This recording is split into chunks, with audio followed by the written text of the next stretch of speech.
তো তুমি রাজপ্রাসাদ কেন ছেড়ে দিলা, রাজত্ব কেন ছেড়ে দিলা? বলে চার চিন্তায় আমাকে রাজত্ব ছাড়তে বাধ্য করছে। চারটা চিন্তায় আমি রাজত্ব ছেড়ে দিছি, নাইলে তোমাদের সব কথা সত্য।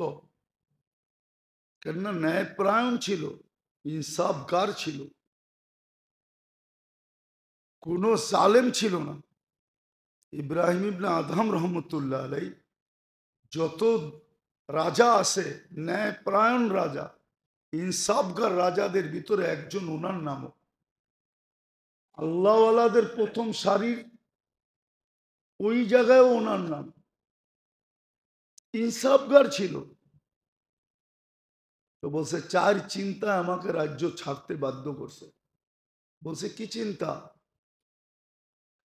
তো বলছে প্রথম যেদিন মার পেটের ভিতরে আসছে, ওই দিন হাদিসের আলোকে দুটা সিদ্ধান্ত, দুটা জিনিস লেখা হয়। ফেরেশতা সবকিছু লেখার পরে বলে আশাকিয়ুম আম সাঈদ, আল্লাহ নেককাল লিখবো না বদকাল লিখবো? উনি বলেন আমার ভিতরে চিন্তা ঢুকছে যে আমি তো জানি না আমাকে কি লেখা হয়েছে, নেককার না বদকার। কেননা এখন কানলে চেঞ্জও হইতেও পারে,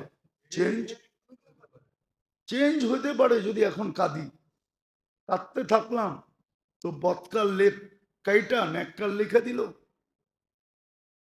আর এটা আরেকটা হাদিসে ইঙ্গিত পাওয়া যায়। আল্লাহ রসুল সাল্লাল্লাহু আলাইহি ওয়াসাল্লাম হাসান হুসাইনকে দোয়া শিখাইছেন যে এই দোয়াটা বেশি বেশি পড়ো। সেটা হলো আল্লাহুম্মা ইন কাতাবতানি মিন আহলি সাআদাতি ফাসবুতনা ফিহা ওয়া ইন কুনতা কাতাবতানি মিন আহলি শাকাওয়াতি ফামহুনা মিনহা ফা ইন্নাকা তামহু মা তাশা ওয়া তুসবিত ওয়া ইনদাকা উম্মুল কিতাব। বলছে বৎস, এই দোয়াটা মাঝে মাঝে পড়ো। দোনো ভাইকে শিখাইছেন। তো এখন চেঞ্জ হওয়ার সুযোগ আছে, আমি জানি না কি লেখা হয়েছে। বলছে দ্বিতীয়টা বলো ইব্রাহিম। বলছে যেদিন নিতে আসবে ওদিন দুই সম্বোধনের যে কোনো একটা হবে। আইয়াতুহান নফসুত তাইয়্যিব বলবে, অথবা আইয়াতুহান নফসুল খবিস বলবে। ফালা আদরি মাযা ইউখাতিব, জানি না আমাকে কি বলে সম্বোধন করবে। বলছে তৃতীয়টা বলো। বলছে কবরে যাওয়ার পরে প্রশ্ন উত্তর হবে, কেউ জবাব দিতে পারবে, কেউ দিতে পারবে না। আমি জানি না জবাব দিতে পারবো কি পারবো না।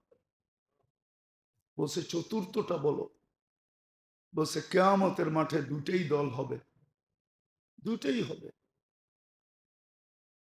ফারিকুন ফিল জান্নাতি ও ফারিকুন ফিস সাঈদ, একদল জান্নাতে যাবে, একদল দোজখে যাবে। ফালা আদরি মিন আইয়িল ফারিকাইন, আমি জানি না কোন দলের অন্তর্ভুক্ত। বলছে চার চিন্তা আমাকে পাগল বানায় ফেলছে। তো গাফলত যখন দূর হয়, আজকে আমরা সব গাফেল। এই জন্য জিজ্ঞাসা করে দেখেন, সারাদিনে 100 বার আল্লাহ বলনেওয়ালা লোক খুব কম পাবেন। সারাদিনে 100 বার কি বলে? আল্লাহ আল্লাহ আল্লাহ আল্লাহ বলে। আজকে শুক্রবার কম পাবেন। যে আজকের দিনে কম পাবেন কি হাতের করে গণা পাইতে পারেন সারা বাংলাদেশে যে 1000 বার দুরুদ পড়বে। 1000 বার দুরুদ পড়বে না। অথচ শুক্রবারটা ছিলই দুরুদের বার। আল্লাহ রসুল বলছিলেন শুক্রবারে আমার উপরে বেশি বেশি দুরুদ পড়ো। পার ঘন্টায় যদি 100 বার পড়তো তাহলে 24 ঘন্টায় 2400 বার পড়ার কথা ছিল। এমনকি আলেম ওলামা তোলাবারও পড়ে না, 500-1000 বার দুরুদ পড়ে না। এই জন্যই বলছিলেন আল জফা কুল্লাল জফা। এর চেয়ে বড় বিদ্বেষ কিছু নাই। আল্লাহ রসুল বলতেছে এর চেয়ে বড় বিদ্বেষ কিছু নাই, এর চেয়ে বড় অনীহা কিছু নাই। আপনি বলেন একবার দুরুদ পড়লে 10টা রহমত নাজেল হয়, কয়টা? হ্যাঁ, আপনি সারাদিনে তো একবারও পড়েন না, আপনার কাছে তো রহমতই নেই। আপনার জীবনটা চলবে তো চলবে কিভাবে? তারপরও যে চলতেছে, এটাকে তো সৌভাগ্য মনে করা উচিত। আপনার কাছে তো রহমত নাই, কেননা রহমত তো দুরুদের ভিত্তিতে আসে। একবার পড়লে কয়বার? 10 বার পড়লে, 100 বার পড়লে। আপনি তো পড়েন না, আপনার কাছে তো রহমত নাই। হ্যাঁ, দুনিয়া আছে মানি, আপনি যে সালাম পাইতেছেন এটা দুনিয়ার কারণে। কালকে ফকির হইয়া দেখেন কেউ সালাম দিবে না, সবাই প্রবাদ বাক্য শোনাবে, গরিব গোরে দ্বীপ জেলো না, ফুল দিও না কেউ ভুলে। গরিব গোরে, গোর বোঝেন? গোরস্থান চিনেন? গরিবের কবরে কেউ ফুল দিও না, ফুল, গরিবের কবরে কেউ বাতি দিও না, ফুল দিও না কেউ ভুলে, ভুলেও ফুল দিও না, গরিবের কবর। আপনি যে আজকে সালাম দেখতেছেন, এটা আপনার কাছে মাল আছে এই জন্য সালাম দেয়, নাইলে কেউ সালাম দিত না। সত্য এটা। আজকে আমরা উদাসীন, এটাও রোগ, রোগ, নাইলে পাগল হয়ে যেত। কেন? মৌত তো কাউকে মেসেজ দিয়ে আসবে না, চিঠি দিয়ে আসবে না, মিস কল দিয়ে আসবে না, সতর্ক করে আসবে না।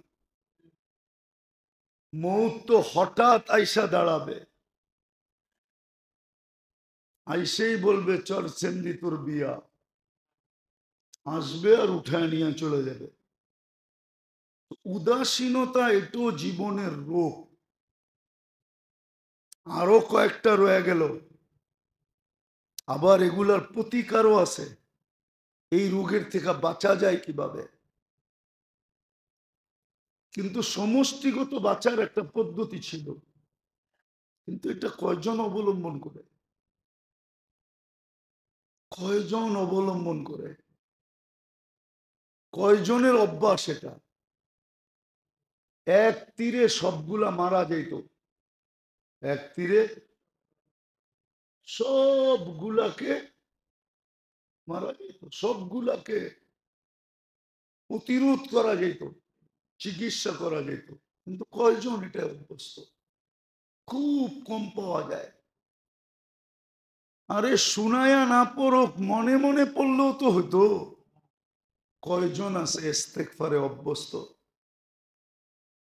যে ইস্তেগফারে অভ্যস্ত, সারাদিন ইস্তেগফার করে, নাইলে সকালে করে, নাইলে বিকালে করে, নাইলে দুপুরে করে, নাইলে সন্ধ্যায় করে। ইস্তেগফারে তো অভ্যস্ত না আমরা। ইস্তেগফারে অভ্যস্ত হলে চলতো, ইস্তেগফার করতেছে সব শেষ। মান লাজিমাল ইস্তেগফার, যে ইস্তেগফারকে অভ্যস্ত হয়, ইয়া কওম ইস্তাগফিরু রাব্বাকুম ইন্নাহু কানা গাফফারা ওয়াস্তাগফিরহু ইন্নাহু কানা তাওয়াবা। শত জায়গায় তো লেখা ছিল সমস্ত রোগের অ্যান্টিবায়োটিক হইল ইস্তেগফার, সব রোগ। কিন্তু ডাক্তাররা বলতে পারবে না যে অ্যান্টিবায়োটিক খাইলেই ভালো হবে। সে এটা বলবে খান, ভালো হইলো, হইতে পারেন, কিন্তু না হইলেও কোনো অভিযোগ আইসা বলতে পারবেন না 1000 টাকা ভিজিট নিলেন, টাকাটা ফেরত দেন। হাসপাতাল থেকে ধাক্কায়া বাইর করবে না, মারতে মারতে বাইর করে দিবে। বলবে বইলেই তো দিছিলাম, ভালো হইলেও হইতে পারেন। কিন্তু আল্লাহ তো গ্যারান্টি দিতেছে, ইস্তেগফার পড়ো, ভালো হবেই হবে। ইস্তেগফারে তো আমরা অভ্যস্ত না। এই জন্য আসেন, যতদিন পর্যন্ত প্রতিকার না শিখেন ততদিন পর্যন্ত এই অ্যান্টিবায়োটিক ব্যবহার করেন, ইস্তেগফারে অভ্যস্ত হন, সারাদিন 2-4-50 বার পড়েন, একাধিকবার পড়েন, 200 বার পড়েন। সত্য তো কবির কথাই, आजमा के तो देख पूरा ना उतरो तो फिर कहना, आजमा के तो देख फिर पूरा ना उतरो तो फिर कहना। আল্লাহ তো বলে পরীক্ষা তো করে দেখ, যদি সত্য না হয় তারপরে বলিস। কিন্তু আমরা তো পরীক্ষাই করি না। আপনি ডেলি 1000 বার ইস্তেগফার পড়ে দেখেন না, অভ্যস্ত হন না, কয়েক মাস পড়ে, একদিন পড়লেই হবে না। ওষুধেরও ডোজ আছে, পুরা পুরা করতে হয়। কয়েক মাস 1000 বার পড়ে দেখেন, আপনার ভিতরে কি রং আসে। ওই রং আপনিও দেখবেন, দুনিয়াও দেখবে।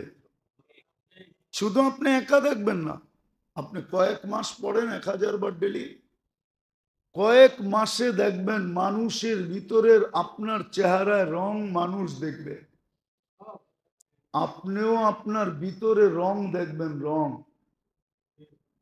আর ইস্তেগফার লম্বা পড়ার কোনো দরকার নেই, আস্তাগফিরুল্লাহ আস্তাগফিরুল্লাহ এতটুকুই পড়েন। যদি পুরা পড়েন তাহলে তো কোনো কথাই নেই। বিদায় যতটুকু বললাম,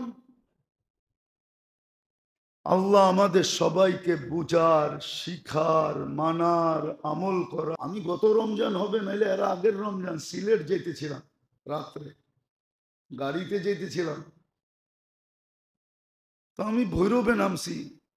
জোরতে একটা হোটেল আছে জান্নাত, ওই হোটেলে নামছি। তো লন্ডনই এক ফ্যামিলি, পুরুষটা ছুটে আসছে, হুজুর কি খাবেন? আমি বললাম যে কিছু তো খাবো না, এমনি ফ্রেশ হওয়ার জন্য নামছি। বলছে না হুজুর খাইতে হবে। আমি বললাম খাবো না, এখন খাওয়ার সময় না। কেননা 1টা বাজে খাইলে, গরমের দিনের রোজা খুলমু আমি সেই 7টা-7:45, ডায়াবেটিসের রুগী, এতক্ষণ ক্ষুধার্ত থাকা সম্ভব হবে না। আমি একবারে শেষ বেলা যায় খামো।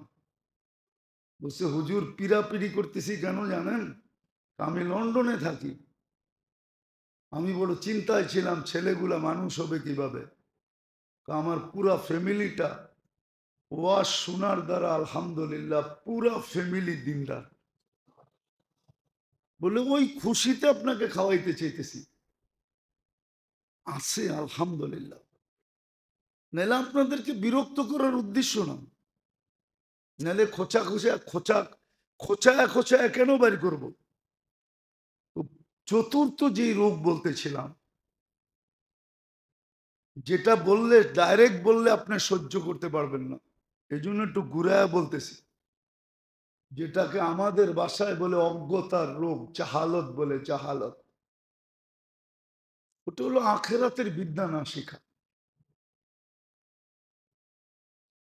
কিন্তু বাজার যেটার গরম হয়, যেটার বাজার গরম হয়, যেই প্রোডাক্ট বেশি চলে, যার নাম দাম বেশি, ঠিক না?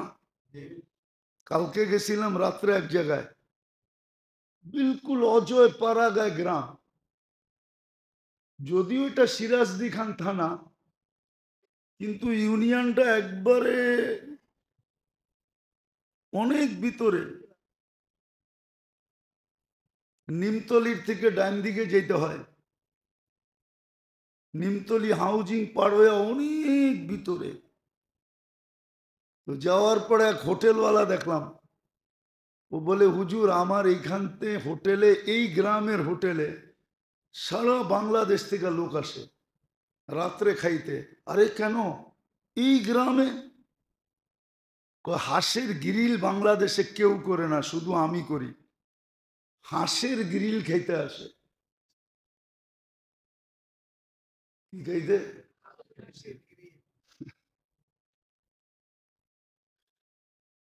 হাঁসের গ্রিল খাইতে ওই অজয় পাড়া খায় গ্রামে যায়।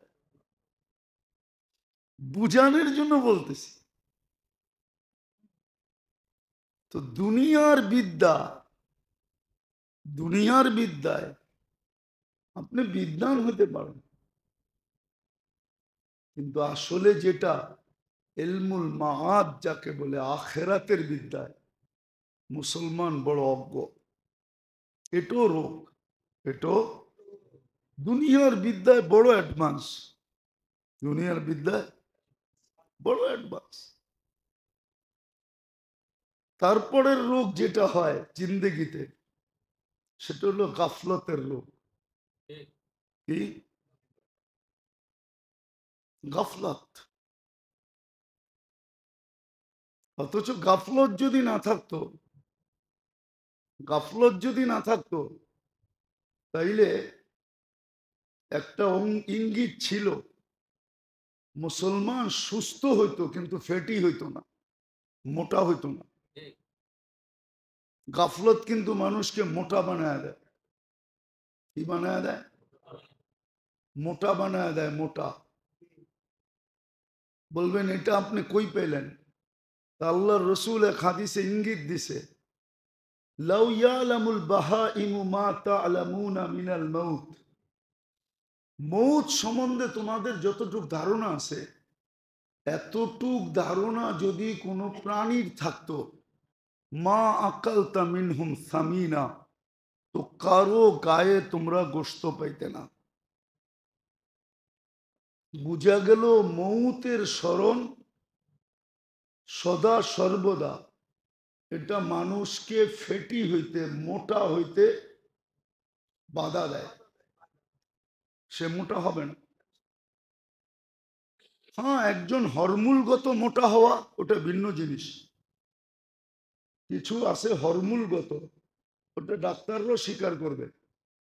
হরমুলগত কিছু জিনিস আছে যারা মোটা হবে, ওর হরমুলই এরকম, ও মোটা হবে, ও আর চিকন হতে পারবে না, চিকন হইতে পারবে না। কিন্তু মৌতের স্মরণ মানুষকে চিকন বানায়, মোটা হইতে দেয় না। এটা যেরকম একটা আধ্যাত্মিক জিনিস, এটা একটা শারীরিক জিনিসও। মৌত যে বেশি বেশি স্মরণ করবে ও মোটা হবে না, এটা একটা মেডিসিন। রোগ এটা। রাগ হেন না, সময় নাই, নাহলে আমি দেখাইতে পারি। ডাক্তারি ভাবে প্রত্যেকটার থেকে শারীরিক কি রোগ তৈরি হয়, এটা ডাক্তারি ভাবে দেখানো যায়, চিহ্নিত করা যায়। ওই বিদ্যা আমাদের কাছে আছে, এমন না যে নাই, আছে। ওই বিদ্যা শারীরিক কি রোগ তৈরি হবে, এটা আপনাকে আমি আঙ্গুল দিয়ে দেখায় দেব। ডাক্তারি বিদ্যা মানবে, ওকে আমি মানতে বাধ্য করব যে এই কারণে এই রোগ তৈরি হয়েছে। আমাদের কাছে আছে, কিন্তু আমরা সমাজের ভয়ে পারি না। যেটুক বলি এটুকুই তো সহ্য করতে পারে না, এটুক নিয়েই তো কত সমালোচনা হয়, ওটা বললে তো আরো হবে। তো পঞ্চম যেটা বলতেছিলাম জীবনের রোগ, সেটা হলো মেরে দোস্ত গাফলত, উদাসীনতা। মৌত থেকে উদাসীন হওয়া, কবর থেকে উদাসীন হওয়া, আখেরাত থেকে উদাসীন হওয়া, হিসাব কিতাব থেকে উদাসীন হওয়া। ইব্রাহিম ইবনে আদম রহমতুল্লাহ আলাইকে জিজ্ঞাসা করছিলেন যে ইব্রাহিম, প্রজা হিসাবে তো আমরা খারাপ ছিলাম না, আর রাজা হিসাবে তোমার মতো রাজাই হয় না। আল্লাহর দেওয়া ছিল, এটা আল্লাহ প্রমাণ করবে। দেহটা আমার ছিল, দেহটা আমার ছিল না আল্লাহর দেওয়া ছিল, এটা আল্লাহ কালকে প্রমাণ করবে।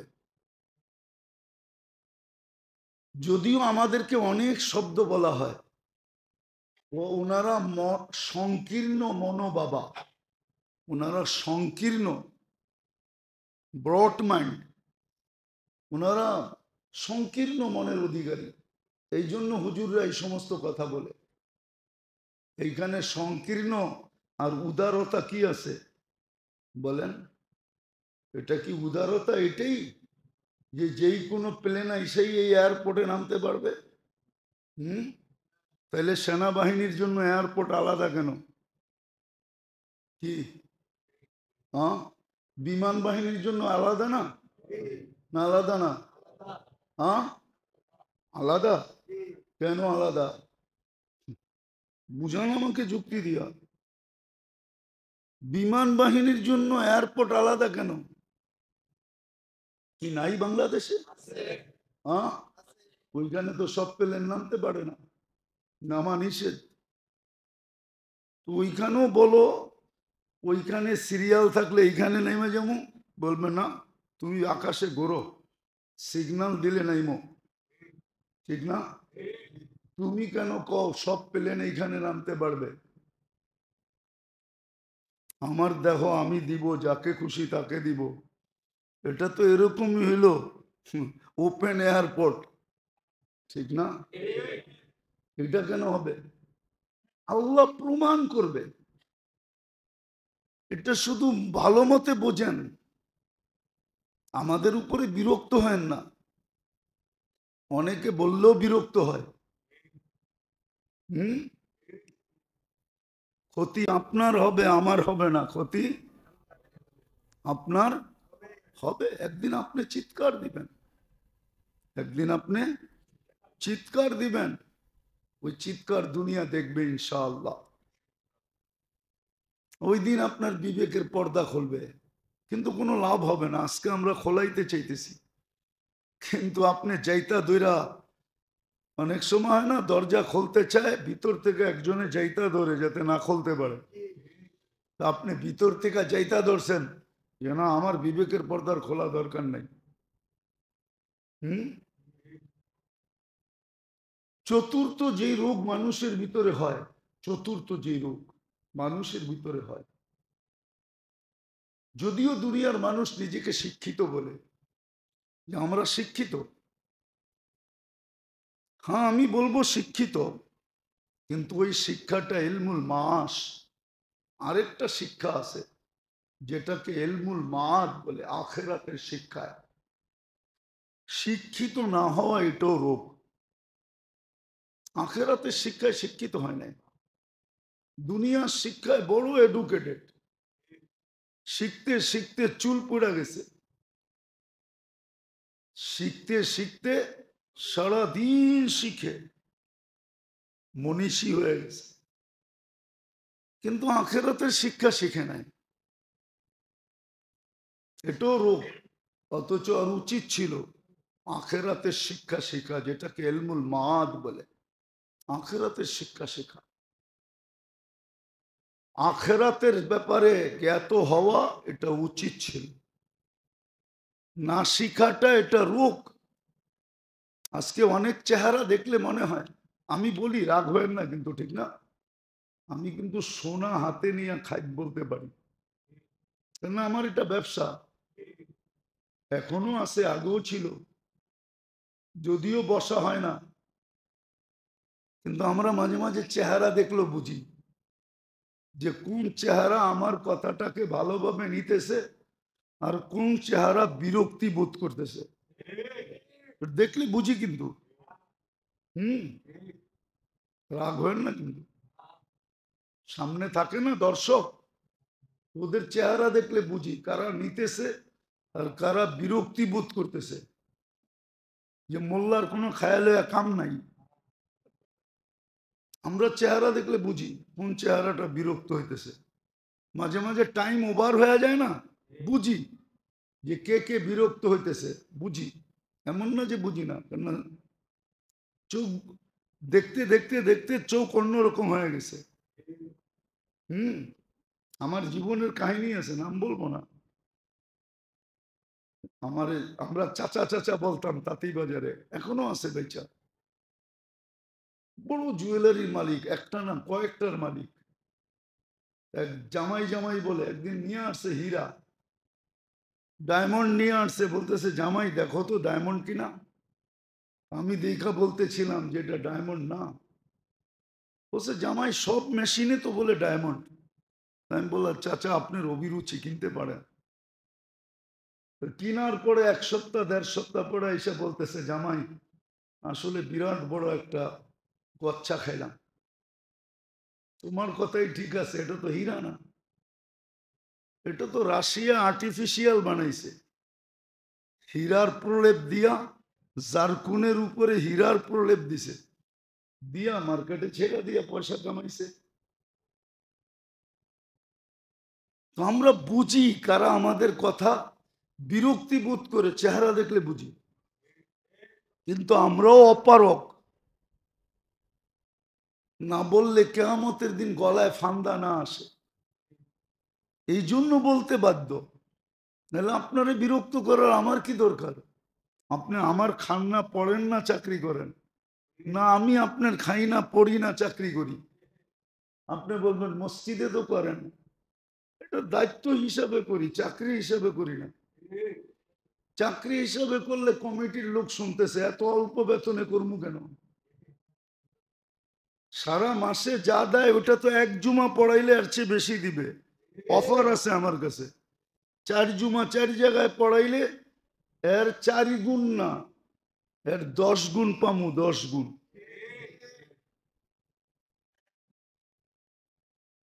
বিদায় দায়িত্ব হিসাবে পড়াইতেছি, নাহলে আপনাকে বিরক্ত করার আমার কোনো দরকার নেই।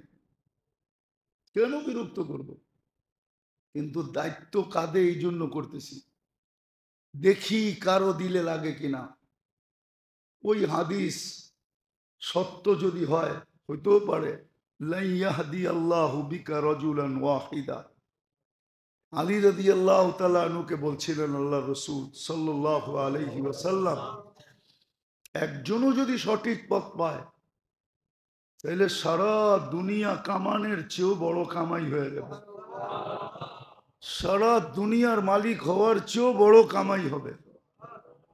আর আলহামদুলিল্লাহ সুম্মা আলহামদুলিল্লাহ, রাস্তাঘাটে করলে দেখি অনেক যুবক এসে চোখের পানি জড়ায়, অনেক মানুষের জীবন আলহামদুলিল্লাহ চেঞ্জের দিকে যেতেছে। অহংকার করে বলতেছি না, আমার ডাক্তারি করার জন্য, আমার জন্য ডাক্তারির ব্যাপারে আমার জন্য কিচ্ছু রেখা যায় না যে আমি এখানে ক্লিনিক খুলে বসবো। কিন্তু মুসলমান এটা মানে নাকি? তো যেটা বুঝেইতেছিলাম, নবীর আদর্শ এখন মুসলমানের কাছে ঘৃণিত। দুরবস্থা হবে না কেন? আগে তো মানুষ ফল কাটতে যায়ও জিজ্ঞাসা করতো যে আল্লাহর রসুলের কাটার তরিকা কি। হ্যাঁ, ইলিয়াস রহমতুল্লাহ আলের সামনে ফল নিয়ে আসছে, তো জিজ্ঞাসা করছে কাটার তরিকা কি, আমাদের জানা নাই। তাহলে সরাও, খাবো না। যখন কাটার তরিকা জানো না তো খাবো না। ফল কাটার দোয়া জানেন? এটাও তো জানি না। কিতাবে আছে, ওই দোয়া পড়া কাটলে যদি ফল বেশি তিতা হয় তাহলে তিতা কমে যাবে, মিষ্টি যদি না থাকে হালকা মিষ্টি হলেও তার ভিতরে চলে আসবে। দোয়াই তো জানি না। ফাযাবাহুহা ওয়া মা কাদু ইয়াফআলুন, কোরআনের আয়াত। এই আয়াত পুরা ফল কাটতে হয়, তরিকা তো জানি না। এটাও কিন্তু রোগ, জিন্দেগির রোগ। আল্লাহর রসুলের আদর্শকে না মানা, ডিনাই করা, ক্রিটিসাইজ করা, এটাও রোগ, জিন্দেগির রোগ। বরং সবচেয়ে বড় রোগ এটা হলো মাপকাঠি। প্রত্যেক জিনিসের মাপকাঠি আছে, একটা মাপ দিয়া তারপরে তৈরি করে। আমাদের জীবন আল্লাহর কাছে গ্রহণ হওয়ার মাপকাঠি হইলেন মাপের কাঠি, মাপকাঠি বুঝেন, মাপের কাঠি, এটা হলো মুহাম্মদুর রাসূলুল্লাহ। এটাও রোগ। তৃতীয় রোগ হলো মনচাহি চলা, যেটাকে শাহওয়াত বলে, শাহওয়াত। শাহওয়াত বলে এটাকে, মনচাহি চলা, এটা তৃতীয় রোগ। এই জন্যই তো স্লোগান বাহির হয়েছে, আমার জীবন আমি কাটাবো, যেমন খুশি তেমন কাটাবো। এইখান থেকে এই স্লোগান সৃষ্টি হয়েছে, পয়দা হয়েছে। এই স্লোগান আসছে এইখান থেকে, মনচাহি থেকে। আমার জীবন আমি কাটাবো, যেমন খুশি তেমন কাটাবো। ওকে যদি প্রশ্ন করা হয় জীবন যদি তোর হয়, তাহলে এটা গতি রোধ করে দেখা।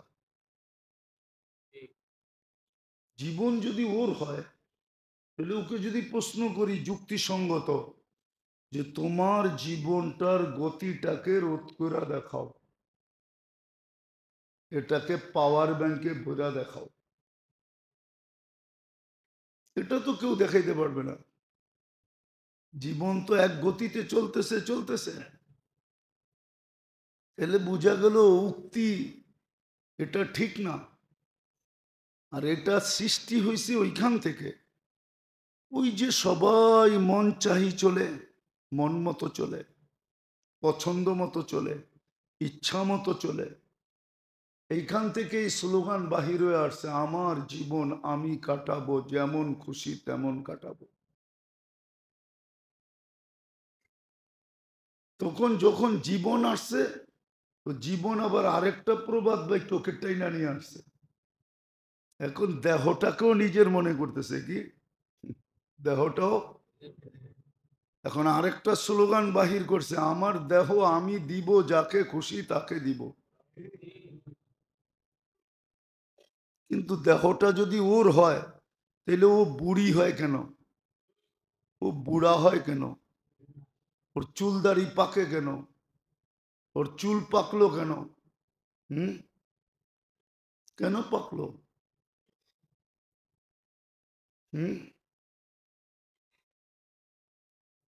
কত মডেল আলাই তো ছিল। এক সময় মানুষ চোখ তুলে তাকাইতো, এখন কেউ তাকায় না। পত্রিকায় তো মাঝে মাঝে দেখি, বহুত নায়িকা আছে, বহুত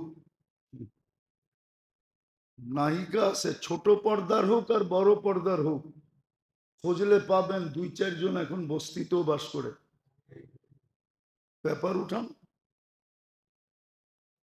বলবেন হুজুর কি এগুলো দেখেন? পেপারে লেখছে, আমার দেখতে অসুবিধা কি? পেপারে যদি না লিখতো তাহলে তো আমি বস্তিতে যেয়ে খুঁজতাম না। লেখছে তো মিডিয়া আলারা, ঠিক না? না লেখে নাই? নাই? হ্যাঁ আছে, সত্য। বস্তিতেও বাস করে, কেউ তাকায় না এখন।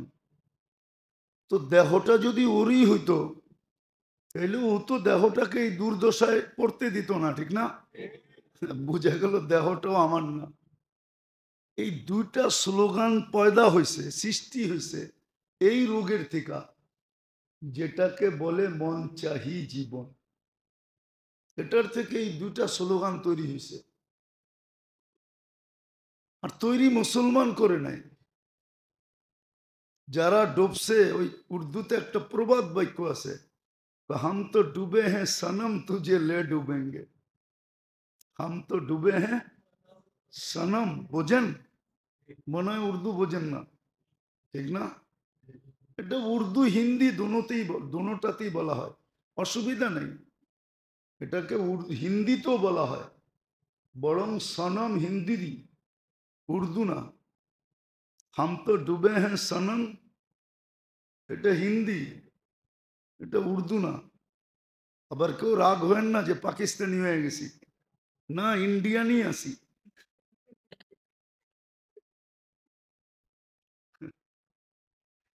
তো উর্দু হিন্দিতেও বলে, হাম তো ডুবে হ্যাঁ সনম তুঝে লে ডুবেঙ্গে। আমরা তো ডুবছি, তুগুরে ডুবে ছাড়বো। আর মুসলমান তো হলো অতি উৎসাহী, অতি অতি ভাবে চিন্তা করে না। পূর্বাদ বাক্য বুঝা গেছে, ভাবিয়া করিও কাজ, করিয়া ভাবিও না। ভাবিয়া করিলে কাজ সুক্তার হয়, না ভাবিয়া করিলে কাজ মরণের ভয়। সত্য এটাই। তো এটা আমাদেরকে ডুবাইছে, আমরা অতি উৎসাহী। আমাদের ছেলে পেলে দেখেন না, যুবকরা অতি উৎসাহী। একটা বাহির নেটে আসতে দেরি, সর্বপ্রথম মুসলমানরা চুমা দিতে দেরি করে না। এক সময় দেখতাম ছোটবেলা, পুরুষে প্যান্ট পরতো, নিচে দিয়া অনেক ডোলা, দেখছেন না? হ্যাঁ, হাঁটলে মনে হয়তো উপরে না দেখলে নিচে দেখলে মনে হয়তো ছায়া পইরা হাঁটতেছে। হ্যাঁ, হাসার বিষয় না, তোমরা দেখো না, আমরা দেখছি ছোটবেলা, দেখছেন না? হ্যাঁ, এটা কে জানি ছেড়া দিছিল, ওরা একবার পয়রা ছেড়া দিছে, কিন্তু মুসলমান এটা অনেক দিন চালাইছে। এটাই একটা ফ্যাশন, এটাই একটা, কোনদিন জানি আল্লাহ জানে ল্যাংটা চলা ফ্যাশন হয়ে যায়। কসম খোদা, দিলের ব্যথার থেকে বলতেছি। রাস্তাঘাটে চলি তো অনেক কিছু চোখে পড়ে, মনে চায় যে হায় দুনিয়াটা উল্টায় গেলে ভালো হতো। আর কত। তো যেটা বলতেছিলাম, মন চাহির থেকে তৃতীয় রোগ যেটা জীবনে হয়, ওটা মন চাহি জীবন থেকে। মন চাহি জীবন, ওটার থেকেই এই রোগগুলা, দুটা রোগ তৈরি, দুটা স্লোগান তৈরি হয়েছে। আমার জীবন আমি কাটাবো, যেমন খুশি তেমন কাটাবো।